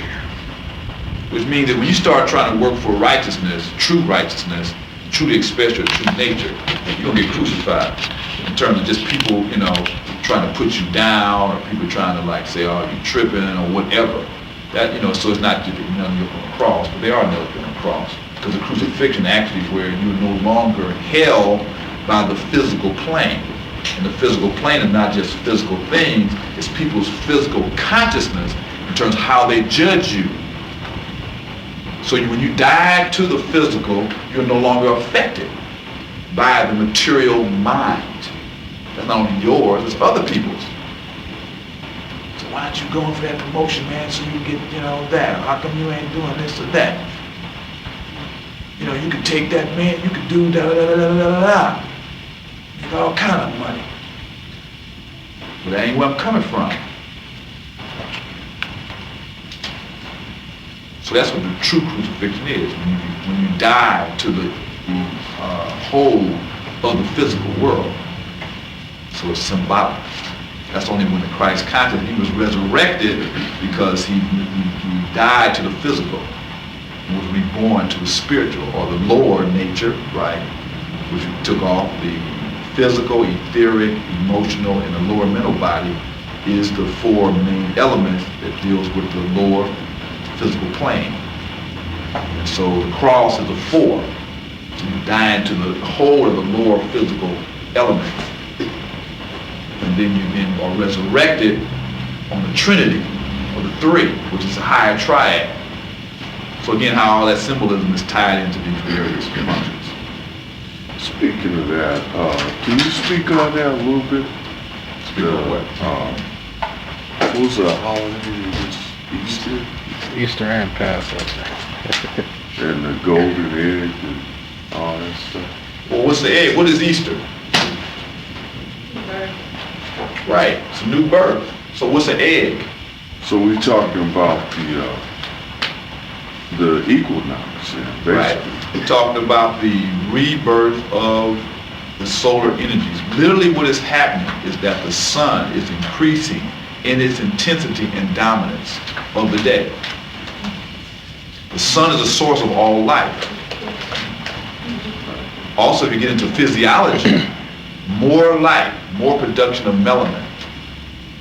Melanin then, which is produced during sunlight, then also is released at nighttime, which then melanin is the doorway to the spiritual or collective unconscious, which is the realm within which your soul exists.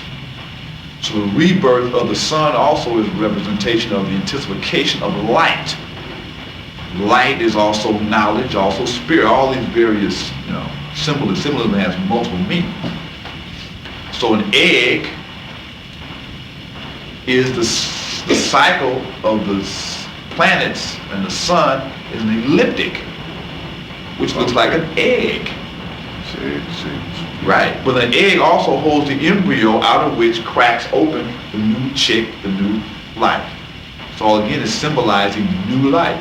It is new life, new light. Light is life. So it's the birth of light, birth of light, birth of sun, S-U-N. Play on words, S-O-N. Question though, then wasn't really Easter would be like March 21st then, and not this past weekend? That's where I get lost. Like, why is society tripping on Easter when actually it was the vernal equinox, which was last month? Because it's based, Easter is actually the first Sunday after the first full moon following the vernal equinox. Okay, right. I got you now. So they're a little Well, they're related to the first full moon. See, there's an energetic thing that happens every month between new moon and full moon. From new moon to full moon, the energy is building. From full moon to new moon, the energy is descending, it's waning. So then it's building and then releasing. So from new moon to full moon, things grow. Like you want to cut your hair, you cut it between new moon and full moon, your hair is going to grow faster and thicker than if you cut it from full moon to new moon, because the energy is on the descent. If you plant crops, you plant between new moon and full moon as opposed to between full moon and new moon, because the energy is on the ascent as opposed to descent. So the crops will be fuller, they'll be more full of light because the sap and stuff rises and relates to cosmic energy. Everything is energy. And so we're energy. So we respond to the increase and decreases in energy. Our emotional states, that's why the Lent cycle is 40 days before Palm Sunday. There's a whole ritual thing for that. But basically you're cleaning your system out. So as the sun starts to ascend and rise and your body becomes more energized, you're energizing a clean system. It's like you're going on a long trip and your car got dirty oil and stuff in it. It's going to mess the engine up more. Where if you got your tune up and you're all new and everything, when you take that ride, it'll be a great ride. So the same thing is happening with the physical body. But also in clearing your system out, it also then clears your mind out when you become more sensitive to the increase of energy. Because your system is vibrating at a higher rate. Because everything is vibration. So if you're fasting, that means your body is becoming more lighter, which means you become more sensitive. Then if you meditate and keep certain ideas in your mind, that raises your energy up. And the physical earth itself, energy is rising up. So you get in tune with all that, it can help you have greater, clearer insights. And then it starts the whole annual cycle over, because the annual cycle is going to rise up to the ascension in the summer equinox, summer solstice. Then it's going to go on a decline down to the vernal, to the spring, vernal, fall equinox. Then it's going to go down to the winter solstice, which is the lowest point, which is the most internal point.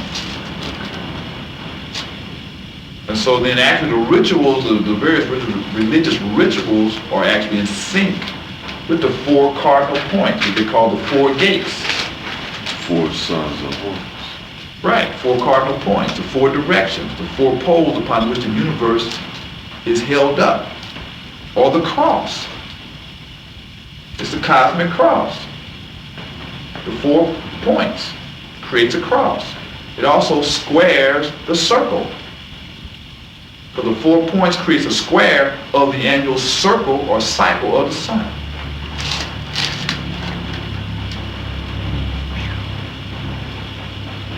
Do you have any information on weather control?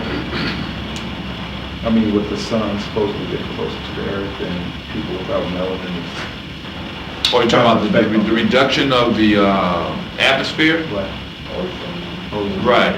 Creating more ultraviolet radiation on the surface of the earth? Because I noticed on the news, I mean, before they didn't give the ultraviolet thing, and now they're giving the ultraviolet report, and it's hurting people without melanin. So, I mean, the media, the whole media thing with, you know, the local stations, they're not really dwelling on it. But, right. You know, these cable and satellite stations, and, you know, you see, you know, those Europeans laddering down with all this, you know. Sure, because they get on the skin cancer. Skin cancer is on the news. Right. So, I mean, I look at those planes and all this, you know, those weather control planes that block the sun out and keep it gloomy and, you know, and all this other stuff. Some of that might be weather control. A lot of it is just that the whole earth itself is going through geological changes, which is creating weather patterns too. But the earth itself is also experiencing the Aquarian age. And with any time that you have a transition in ages, you also have geological shifts that go on. Because the earth also cleanses itself. Because it's a living organism. It's a part of the solar system. It's going through, it's living. So it's also going through changes. In actuality, we are expressions of the earth. And so the change that we're going through are really functions of the earth going through change. Because we're children of the earth. And so then, that's why you're going to see earthquakes and all that kind of, because the earth is adjusting itself. And so, you know, whatever's on top of it, it's going to get adjusted too. I was reading about, like, I think it was Native American culture. They were saying how place in their culture, and they look at it as normal, and if we didn't have buildings so high, it wouldn't be such a major big deal to us. Right. But they build right on fault. They build it like marina. It's built. It's not even real. It's just built over. What is it? Marshland. Yeah. It's like go. You know. But see again, people who are caught into the material do not give credit to the greater reality that the earth is living. They see closed pineal gland. It's all intellectual. They don't feel it. And so then but the point is, the responsibility then becomes heavy on those who do have this understanding. Because then if you're going to allow those who don't feel it to dictate, then you're going to suffer the consequences. So. One more, I'll let you do that. Hebrew Passover, from my understanding, it was the sun passing over the equator. But again, wouldn't that be March 21st? Equal day, equal night, or am I wrong on that? So that was last month. So where was this past weekend? Because now the calendar and stuff is like, you know, they started. Yeah, this is basically off then, right? Sure. Yeah, okay. In terms of what it's, because then they started celebrating the symbolism as opposed to the actuality. Oh, okay. All right. Yeah. Convenience. Right. Yeah. Yeah. They make, that's true. They make adjustments, work schedules, or with all kinds of stuff like that. Yeah. So, in wrap up, because I have to be somewhere at 10, what I included also in here is, this came out of the Kabbalistical Tarot, and it talks about the 11th key, half represented, or justice. And my time is kind of up for this. See, I got key points here, what I got to say. Let's see. Second page. Let's see. We got a lot of good information here. What do I want to talk about? Talks about karma. Says on the, let's see, 4th paragraph on the second page, it says, pursuant to the idea of incarnation and reincarnation, this card is said to represent karma, a principle generally understood as the reaping by a newborn soul of what it has sown in past lives. Paul Case, however, insisting that the term has been often misunderstood, states that karma really means is action. This is an action which is a continuous adjustment. So let's look at these key words, right? You're talking about continuous adjustment, action, and continually adjusting your action, and think about the scale in the judgment scene and how you have to constantly adjust your actions relative to truth. So then you have to then be conscious of this activity as you exist to constantly keep yourself balanced and adjusted. So justice, balance, adjustment, adjusted, or you well adjusted. So then if you go around in society and you're all full of anxiety, that means you're out of tune with what's really going on. Because if you really know what's going on, even though there's madness going on around you, if you're aware of what time it is, then it's not going to be a big deal. It doesn't mean that you're not going to take care of business, but you're not going to be all bent out of shape. Similar to what Dadisi was talking about in terms of Native Americans have always been in tune with earthquakes. So it was no big deal. It's just a natural part of the order of things. And if you're in tune with your instincts, you'll flow with where you're supposed to be.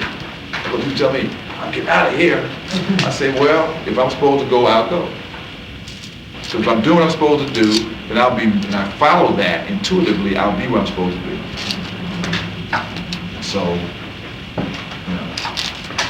boom. So then, and everybody got to do what they feel they got to do. So you got to do what you got to do. It said he also describes this key as related to education, insofar as it means to teach. This is an especially interesting observation not found elsewhere. The conscious maintenance of balance is definitely learning a process. We learn often slowly and painfully how to analyze and rebalance ourselves as necessary for different situations. The more we learn of the inner worlds, the more subtle and difficult this becomes. Perfect balance is a formula so precise that the Egyptians symbolized its delicacy as the human soul weighed against a feather. That means that you have to, you have to be in tune.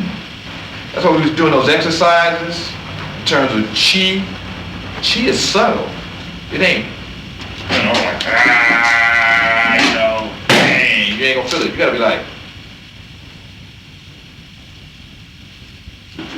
and you get in tune. That's the same way to get in tune with your spiritual self. Not like, it's like, relax, just get in tune with it. Let it be. Like I say, black people say, being cool, what it really means is really being cool. Chill out, man. Then when you tune into that, see, then it's like you're tuning fork. You pick up the subtle vibrations. And it's like you might say, okay, hey, you go this way. Like in I'm gonna say Aikido. Can't come at you. He just. You ever seen them kung fu movies, the Drunken Master? Yeah. I used to see falling all over the person, knocking the cat all around, boom, boom, because he's not resisting. He's going with the flow. But the purpose is to stay in balance, though. So when he feels himself off balance, he does what he has to do to stay in balance. But because he's practiced Hatha yoga, his coordination is such that you can do all kinds of moves and still stay in balance. So if you're all stiff, then you go this way. Like, oh man, you're still, bam, you go forward. The same thing is in your mind. If you have limited flexibility in your mind, you start dealing with things, you're gonna lock up. Because you don't have enough flexibility in terms of options to handle it.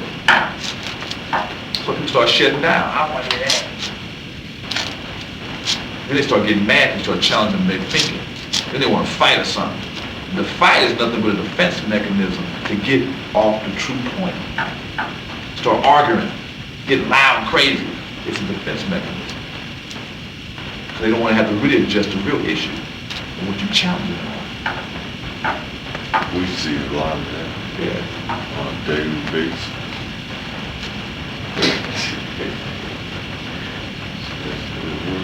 So these ancients had a concept of right, truth, law, and rectitude expressed by a single word, maya. This originally meant that which is straight. So then the balance, to be balanced, has to be straight. So then how straight are you? Be straight with me, man. Yeah.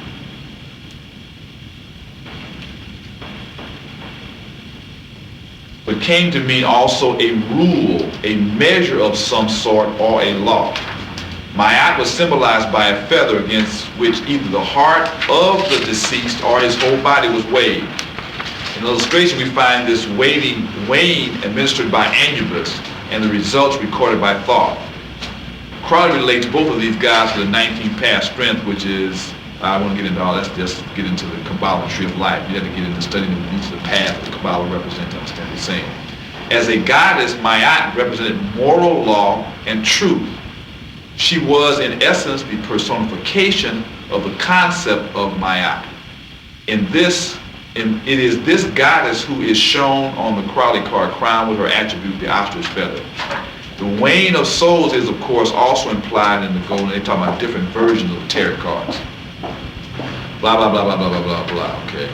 Back here, at the bottom, it says, most important is that Ma'at is the regulator of the path of the sun.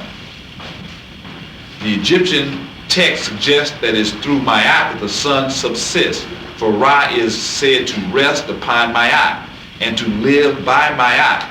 So Ma'at is truth. It is also law that represents the law of how the universe operates. So the sun is then functions based upon the truth of the laws that give it existence. It says that in our terms, this means that the principles of the path of justice maintain, they get into astrology, now astrology to the Kabbalah again, we skip all that. We'll skip all that, we'll skip all that. And it's the last piece I want to go on to. No, that's basically it. Okay, so in summary, we're saying justice, the unswerving, what? Adherence and righteousness of thought and action, the ability to distinguish between right and wrong. So the unswerving righteousness of thought and action. So it's talking about right. So it means talking about truth. So you be unswerving. You don't swerve, you stay straight. Straight and narrow. Right. So that deals with steadfastness. Right. All of them deal with each other. So it says being steadfast. Not being turned from your appointed task. Fidelity. Being dedicated and faithful to creating spiritual life, the stone and bone. Devotion, devoted to the purpose or the goal, which is really fulfilling and actualizing your spiritual higher self. Fortitude, being free from resentment on the experience of persecution. So as you try to do what you have to do and people try to deter you, challenge you, don't get mad. It's a part of the process. And move forward. It says then temperance, control of one's actions or the passionate nature. You want to get these different desires. Slap somebody upside the head and talk crazy, to go binge out or whatever. Sometimes you're going to do it, but then constant readjustment. So don't beat yourself up when you deviate. That's all right. The whole point is to get back on the path. You know, you might have to pull off a road over here, or but you got to get back on the path. As long as you get back on the path toward your destination, and then what you learn from that. So then that's temperance, keeping some balance. You know, in the extreme is dangerous. Talked about courage, confident ability of the teacher, and courageous. Talked about having the heart to follow your heart. Having the courage to follow what your heart already telling you to do. But it says obedience, being obedience to the call. What is your vocation? What is your craft? Your higher craft. Not what the society say your craft is, but what does your soul say your work is? Being obedient because it's calling you. Are you obedient every day? If you didn't meditate or relax, it's telling you what you're supposed to do. Many times you may not know exactly where it's going to take you, but if you have faith, you'll follow it anyway, and it'll take you where you got to go. Remember we talked about how people felt they were stepping off a precipice or a cliff, but then something told them they need to go in that direction, and once they stepped off of it, there was something there for them to step on. With you, they say, once you make that commitment and move toward it, what you need start being put in your path for you to pick up. It's almost like Dorothy in the Wizard of Oz, right? You start finding this, they know what it's for, but later on, this one had what it needed for that one was necessary for that wasn't necessary for that. Or that movie that, what was that movie that Bill Cosby was in, that bomb, when he was a secret agent, and the person, no, it was a movie, it was Harold 3 or Daryl Leonard, right? Remember he was given some ballet shoes and some of this and that was some crazy stuff, but then he was in a different situation where he could use that. That's the same concept. That's why once you start getting into this, you can look at stuff and you can see the metaphysical principles that are operating in something that might be stupid looking.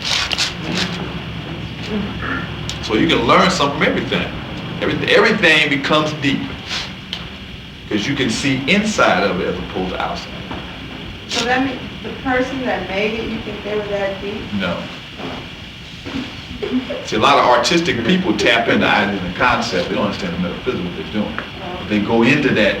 It'd be interesting because in the book, Psychosynthesis, they talk about how you have these different levels. You have the personal unconscious, and then you have the transpersonal consciousness, and that people make excursions up into that higher level of consciousness and bring information back down. But they're not conscious of the greater consequences. They don't have occult knowledge to understand what they're doing. They're just kind of inspired. And so then the ultimate goal is to be able to go up in there at will, to where you can go at will and go there and bring down information out of that level. So a lot of creative people they're sensitive, like mystical. So they tune into these things, but they haven't been initiated to really understand what they're tuning into. In a society that was legitimate, we would recognize those people and train them most appropriate for the use of those skills. That's why the system pays them off and gets them to use that sensitivity to perpetuate the madness. Your intellectuals and your artists are really your major vanguard to help change consciousness, because they're being bought off and occupied with all this mundane stuff. They're using these creative and really spiritual gifts to perpetuate negativity and evil. So then it says prudence. The evidence of having a mission in life that befits the faculty of seership. It means cultivating your greater sensitivity.